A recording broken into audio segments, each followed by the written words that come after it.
सौभाग्य क्या है? क्या पद मिलना सौभाग्य है या धन बढ़ जाना सौभाग्य है? नहीं, सौभाग्य तब है सज्जनों जब परमात्मा के चरणों में सच्चा प्रेम जागृत हो। भगवान के चरणों में सच्चा प्रेम जागृत हो। तुलसीदास ने लिखा है कि संत समागम हरि कथा तुलसी दुर्लभ तोय सुतदारा और लक्ष्मी पापियों के घर होय। दुनिया में दो चीज दुर्लभ हैं, संतों का समागम और भगवान की कथा। संत समागम हरि कथा ये दुर्लभ है। और सुतदारा और लक्ष्मी पत्नी पुत्र धन संपत्ति वैभव पद प्रतिष्ठा ये तो पापी के पास भी होता है महाराज। कितने पापी बड़े बड़े पदों पर बैठे हैं, बड़े बड़े पदों पर। कितने पापी जिनके पास में अथाह संपत्ति है। तो सज्जनों, धन बढ़ना सौभाग्य नहीं है, पद मिलना सौभाग्य नहीं है। सौभाग्य तब है जब भगवान के चरणों में सच्चा प्रेम जागृत हो जाए। रजौरा कला में भूरी सिंह राजपूत जी, उनका परिवार, रिश्तेदार, संबंधी, मित्रगण सब उपस्थित हैं।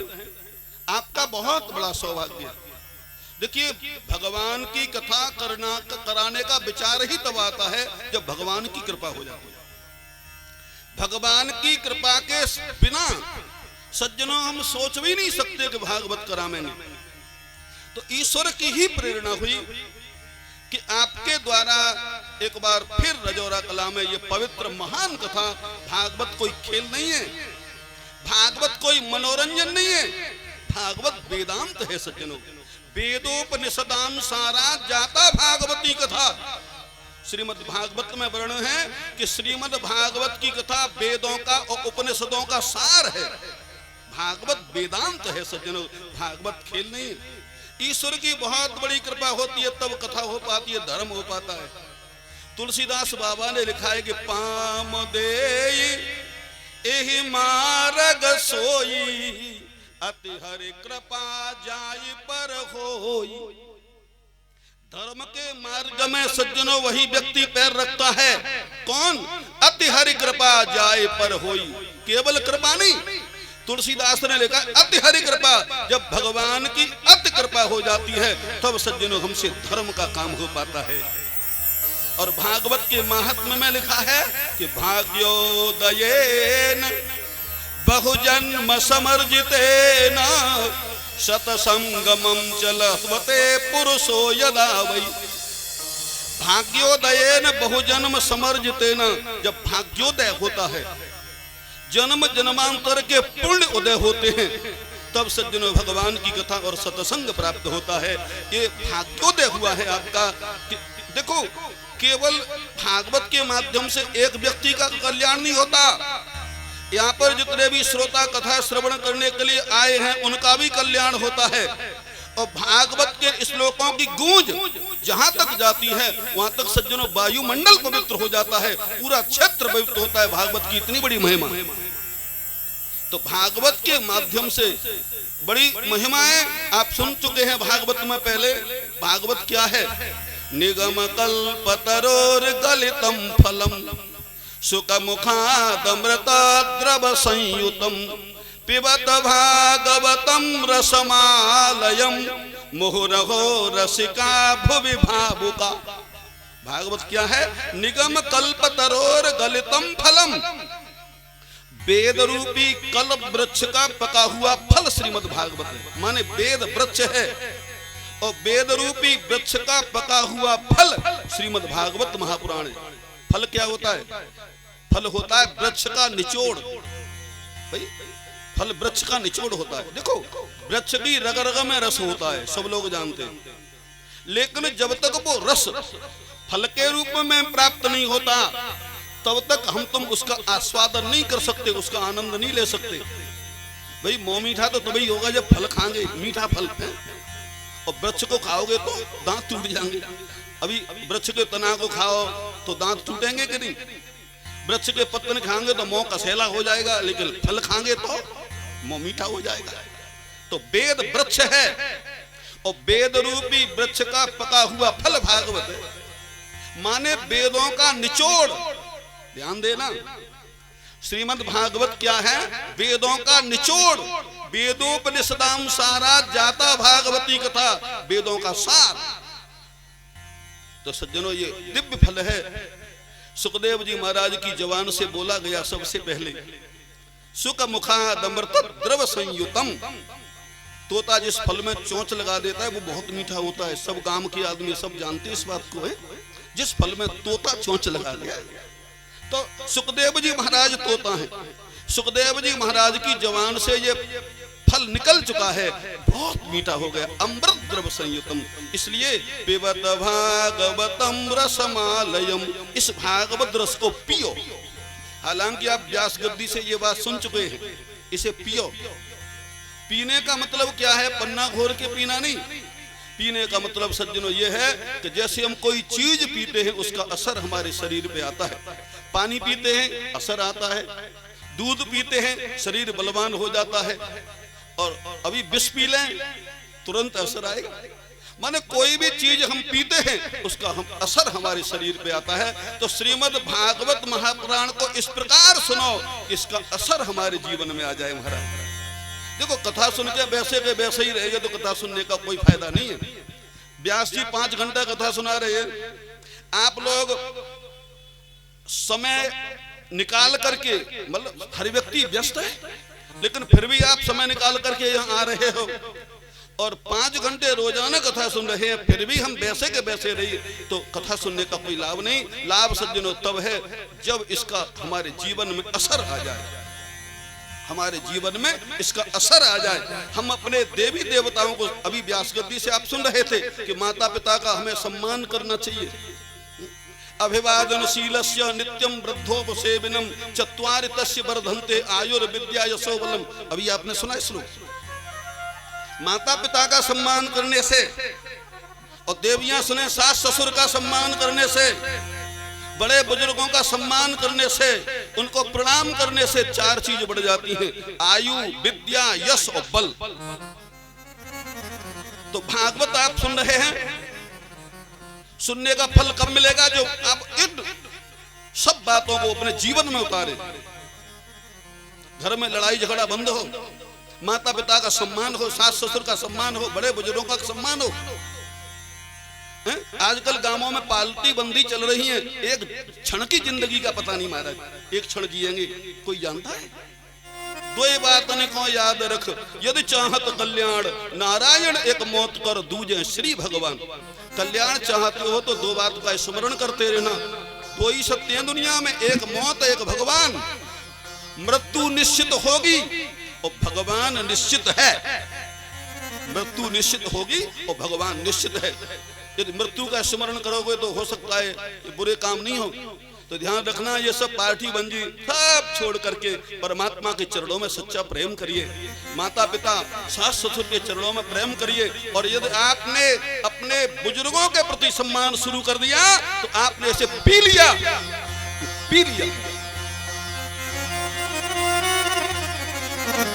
भागवत में पीना केवल एक जगह नहीं लिखा है महाराज, पीना केवल एक जगह नहीं लिखा है, कई जगह पिबत क्रिया है। पिबत क्रिया 4थे स्कंद में जब पुरंजन का उपाख्यान है ना, तस्मिन् महन मुधर मुखरिता मधुविचरित्रः पीयूष शेष सरितः परितः स्रवन्ति ताये पिबन्ति पितृसो नृपगाढ कर्णै तान्नस् प्रसन्त सन दृढ़ भय शोक मोहा। भगवान की कथा आचार्य जी के मुख से आप सुन रहे हैं। ये कथा सज्जनों अमृत की नदी है। क्या लिखा है? पीयूष शेष सरितः। सरिता माने नदी, पीयूष माने अमृत। भगवान की कथा अमृत की नदी बह रही है। ताये पिबंग, जो भी इसे पी रहा है, पीगा कब? जो इसका असर आएगा। पीने का मतलब असर आना है, केवल सुनना नहीं कि आप यह समझ हमने सुन ली हो गया, नहीं। पीने का मतलब असर आना। ताये पिबंत वितृषो, नृपगाढ़ करणी तानस प्रसंत सन दृढ़ भय शोक मोह। जो महाराज जिसे पीता है उसे भय नहीं रहता, शोक नहीं रहता, मोह नहीं रहता, भूख प्यास चली जाती है महाराज। 4 दिन की कथा जब पूर्ण हो गई थी, सुखदेव ने परीक्षित 4 दिन है गए, तुमने कभी खाओ ना पियो ना, कभी खा पी लो, भूखे होंगे। परीक्षित ने कहा नहीं महाराज। क्यों? क्या बोले परीक्षित? नई सात दुस्सहा छुनुमाम त्यक्तो दमपि बाधते पिबंतम त्वान मुखाम्भोज च्युतम हरि कथामृतम। परीक्षित कह रहे महाराज मुझे भूख प्यास ना लगी, नई सात दुस्सहा छुनुमाम। क्यों? इसलिए नहीं लगी, पिबंतम त्वान मुखाम्भोज च्युतम हरि कथामृतम। आपके मुखरूपी चंद्रमा में से कथा रूपी अमृत झड़ रहा है और मैं अमृत पी रहा हूं। पिबंतम, पिबंत ये भी पिबत क्रिया लगी, परीक्षित खुद पी रहा है महाराज। सुखदेव जी पिला रहे हैं, परीक्षित पी रहा। पिबंतम त्वान मुखाम्भोज च्युतम हरि कथामृतम। मैं पी रहा हूं महाराज अमृत, और जो अमृत पिएगा उसे भूख प्यास काहे को लगेगी भाई? जो अमृत पिएगा उसे भूख प्यास क्यों लगेगी? तो सज्जनों कथा अमृत है, इसे पीना चाहिए और पीने का मतलब हम इसका असर आना चाहिए। तो देखिए, बड़ों के प्रति सम्मान, अपने सनातन धर्म के प्रति सम्मान। सनातन कोई सामान्य धर्म नहीं। आजकल बहुत लोग ऐसे भी दुष्ट हैं जो हमारे धर्म को हानि पहुंचा रहे हैं। कई प्रकार के संप्रदाय हैं। कोई कहता है कि मूर्ति पूजा मत करो, कोई कहता है यज्ञ मत करो, कोई कहता है संतों को मत समझो, कोई कहता है ब्राह्मण विद्वानों को मत समझो। महाराज ये जितने भी ऐसे संप्रदाय हैं ना, ये सब विदेशी षड्यंत्र है। ये हम में फूट डालना चाहते हैं, हम में ये सबके सब फूट डालना चाहते हैं महाराज। और ध्यान रखना, इन लोगों की बातों में यदि आ गए, मैं उनका नाम नहीं लेता, अपनी वाणी को क्यों खराब करूं। सब लोग जानते हैं ऐसे षड्यंत्र चल रहे हैं कि देवी देवताओं को मानो ही मत। यदि इनकी बातों में आप आ गए तो हमारी संस्कृति का बहुत विनाश हो जाएगा, हम बहुत नीचे चले जाएंगे। और जो व्यक्ति देवी देवताओं का सम्मान नहीं करता, भाई राक्षस कौन है? अरे मां नहीं, मात पिता नहीं देवा, साधुनि ते करवा वही सेवा। और जिनके ये आचरण भवानी, ते जानहु निश्चर सब प्राणी। राक्षस किसे कहते हैं? राक्षस ने कोई सिंह थोड़ी होते। माता ही माने, माता पिता नहीं देवा, जो माता पिता का सम्मान नहीं करे, देवी देवताओं को नहीं माने, भगवान को नहीं माने, ईश्वर को नहीं माने, ये सब राक्षस है हमारे। आज बहुत राक्षस पैदा हो रही है।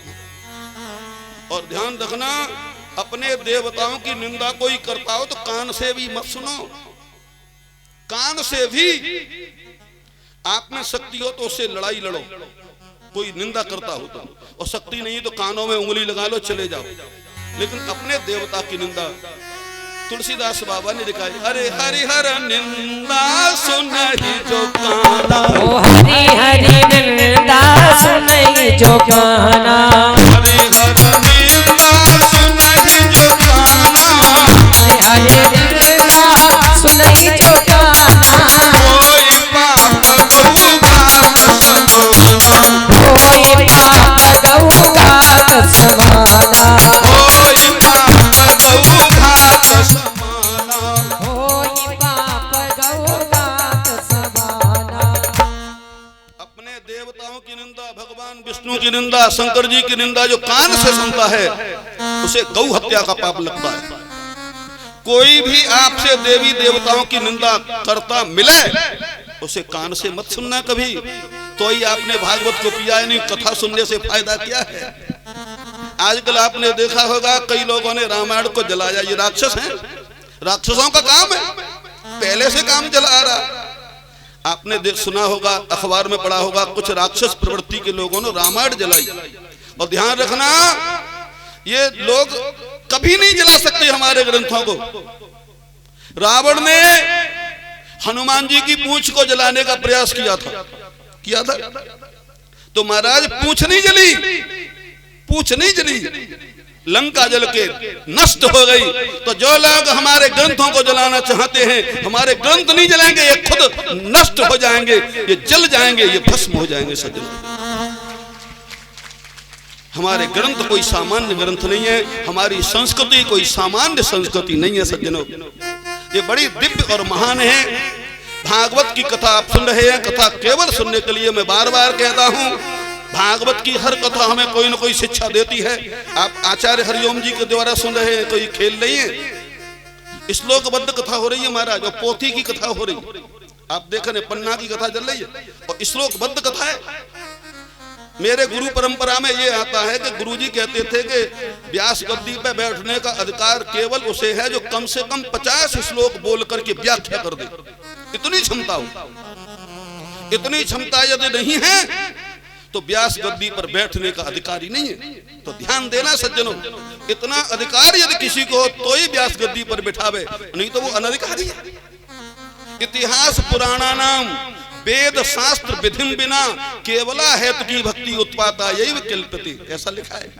इतिहास पुराण वेद और शास्त्री की विधि के बिना कोई काम होगा, चाहे भागवत कराओ चाहे अनुष्ठान कराओ, ये अनुष्ठान है भाई, अनुष्ठान विधि में होना चाहिए, और विधि के विपरीत होगा उसका कोई लाभ नहीं मिलेगा, उससे विनाश होगा हमारा। इसलिए देखो सीधा तो फिर राम का नाम है, राम राम, चाहे चलते में जपो, चाहे बैठ के जपो, चाहे खड़े है जलो, चाहे घूमते घामते राधे राधे राधे राधे करते रहो, कोई बात नहीं। लेकिन यदि अनुष्ठान होगा, कथा होगी, तो ये विधि पूर्वक होनी चाहिए, जो विधि शास्त्रों में दी है। तो ये हमारे गुरु की परंपरा है। मैं तो आचार्य हरिओम को देख रहा हूँ, मुझे लगता है ये तो 100 से भी ज्यादा श्लोक बोल रहे हैं। मैं जितने श्लोक बोलता हूँ उससे भी ज्यादा कहीं मुझे लगा बोलने में है। सज्जनों, क्षमता इतनी होनी ही चाहिए, कथा श्लोकबद्ध ही होनी चाहिए, तभी कथा का महत्व होता है। मैंने आपको कहा था भागवत महापुराण के श्लोकों की गूंज जहां तक जाती है महाराज, वहां तक वायुमंडल पवित्र हो जाता है। तो हम धन्य हैं, हमारा क्षेत्र धन्य है कि बार बार हमारे क्षेत्र में, हमारे गांवों में श्रीमद् भागवत महापुराण की दिव्य कथा श्लोकबद्ध हो रही है। तो ये हम सबका सौभाग्य है।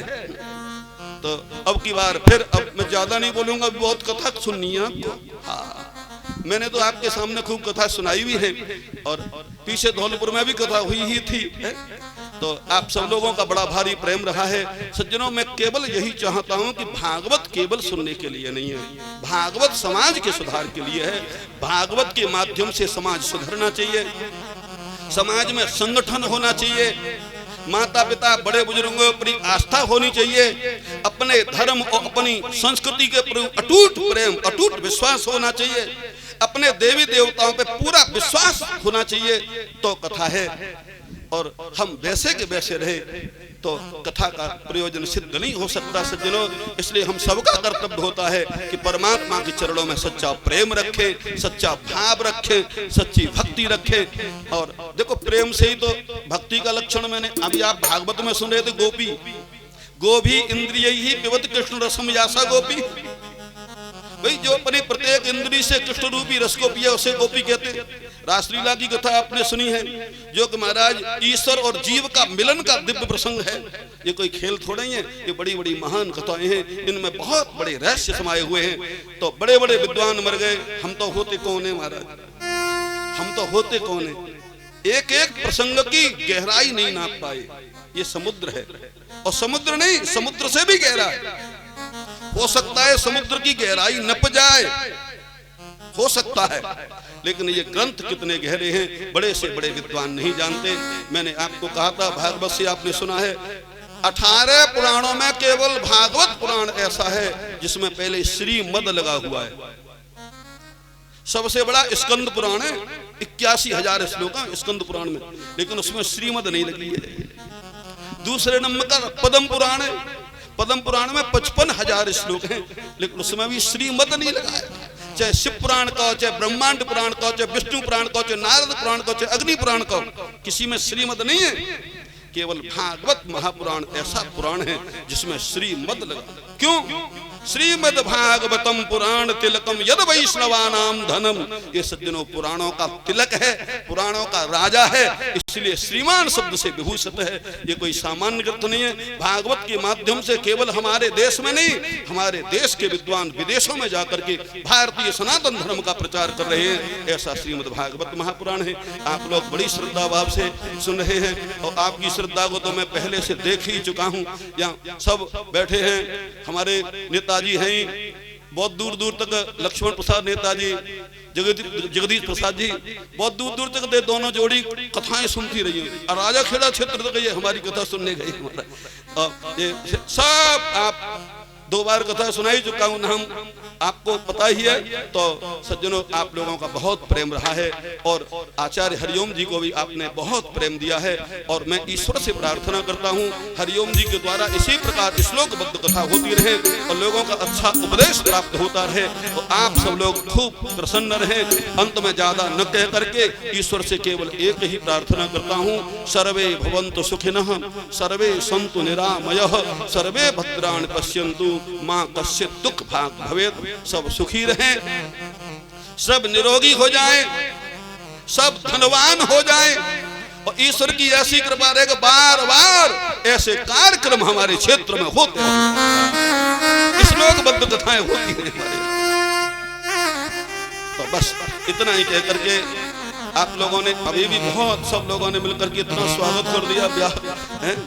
आप लोगों के प्रेम से मैं बहुत अभिभूत हूँ, बहुत प्रसन्न हूँ। सब प्रसन्न रहें और बस इतना ही कह करके अपनी वाणी को विश्राम दूंगा। अब आचार्य हरिओम जी की वाणी की ओर चलेंगे। बोलो भक्तवत्सल भगवान की जय हो, वृंदावन बिहारी लाल की जय हो, भागवत भगवान की जय हो, सेबू वाले भोले बाबा की जय हो, पूरे गांव की जय हो, पूरे क्षेत्र की जय हो, कथा में आने वालों की जय हो, कथा में नहीं आने वालों की जय जय श्री राम। हर हर महादेव। श्री हरि श्री हरि श्री हरि श्री हरि श्री हरि श्री हरि। बोले गुरुदेव भगवान के जय हो, भक्त वत्सल भगवान के जय हो, वृंदावन बिहारी लाल के जय हो, वाले भोले बाबा की जय, सभी संतों की जय, सभी भक्तों की। देखिए